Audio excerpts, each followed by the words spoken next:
So Bella and Edward are making love in a field, not so making love as kissing and talking. When Edward again wants her to marry him, but Bella would agree only if she would be turned into a vampire. You know, I'm not even gonna call her Bella anymore. I'm just gonna call her bitch because that's what she really is. So it just goes around in circles, Edward trying to marry her and her trying to be a vampire. She's already a blood-sucking bitch anyway, so what difference does it make? But everybody else says that being a vampire will throw her life away. But then Jacob the werewolf comes along, insists that they're friends, and then, surprisingly, he admits to loving her. And although she is quite sure that she wants to be with Edward, she falls in love with Jacob also. What is it about this girl that makes her fall in love with either vampires or werewolves? So yeah, all these other vampires want to come out and kill her. So the vampires and the werewolves have to grudgingly come together and fight these vampires. Meanwhile, Vampire and Shark Boy are still fighting over the bitch. Gee, I wonder if there's going to be a climax between the two to win Bella's heart. But seriously, there's no predictability in these movies. So the werewolves and vampires both train each other from the other vampires. Worst start to a joke I've ever heard. But this is the Twilight series. It's a joke in by itself. And finally the day the fight comes between everybody. Bella has to hide away because the vampires might get to her. So the plan is to have Jacob carry Bella up the mountains away from Edward. This is so that the other vampires won't catch the bitch's scent and will only smell Jacob, also known as the wet dreams for Twilight fans. But during this fight around everybody, Ron Howard's daughter and another vampire that she's using catch up to Bella and Edward.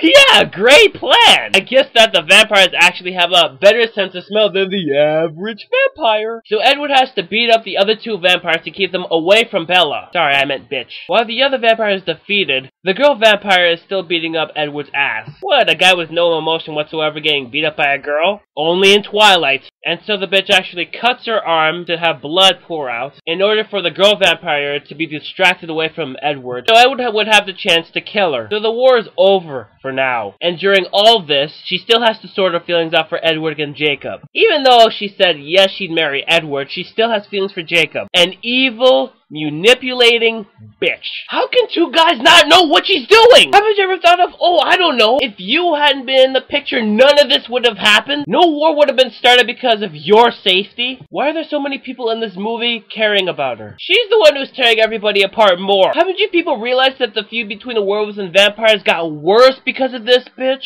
Have you people considered leaving her for dead? You know, in the first book, when she actually was going to die? Okay, this movie isn't as bad as the first two, but the acting's mediocre. The effects are average. But there's a plot hole in the movie that really pisses me off. Bella's told by this werewolf and vampire thing, which happened in the past, causing a distraction for the vampire from killing her werewolf husband, who in return kills the vampire. And then later, Bella does the same thing, only with her arm to distract Ron Howard's daughter from killing Edward. Wait, hold on a minute. You got the two mixed up, movie. Bella is supposed to stab herself in the heart and kill herself. You know, so the bitch could die. Yeah, there are other plot holes in this movie, but it's better than the first two. But it still sucks. And the frickin' MTV Awards in 2011 didn't help much either. Are you telling me, MTV, that Twilight won more awards than Harry Potter? That is shit! It even won Best Picture! But what's even more insulting were the categories for Best Fight and Best Actress. And Eclipse won both of them. Let's see the nominees for Best Actress, shall we? She got Emma Stone from Easy A, Emma Watson from Harry Potter and the Deathly Hallows, Academy Award winner Natalie Portman for Black Swan. The award went to Kristen Stewart. She doesn't deserve the award, the other four ladies should. You picked a girl who cannot display any emotion whatsoever over an Academy Award winner. Hell, I'd rather even pick Jennifer Aniston. I mean, sure, she picks bad movies, but at least she actually has emotion with it. Well done, MTV. You have officially made me go root for Jennifer Aniston. Shoot yourself! But you, MTV, picked the lowest common denominator. A girl who plays another girl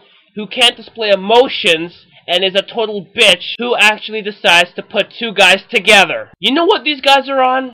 Now let's look at the category for Best Fight Scene. You know what? Fuck it. I'll just show you what happened. Are you suggesting that this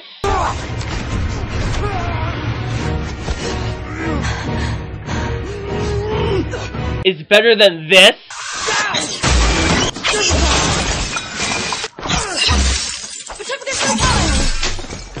And this?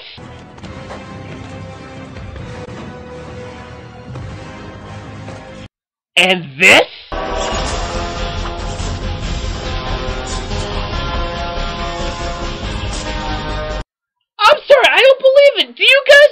anything that's good? You pick what's terrible and popular instead of what's good and amazing. Isn't that like saying, and the comedian of the year goes to The Situation for the Donald Trump roast? Sorry, Jon Stewart. Sorry, Stephen Colbert. Sorry, David Letterman. Sorry, Conan O'Brien. Sorry, Craig Ferguson. But he deserved it. You guys actually picked Eclipse over Harry Potter?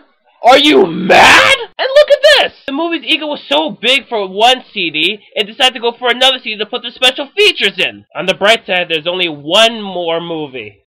See? Just one more. That's it. There's nothing else.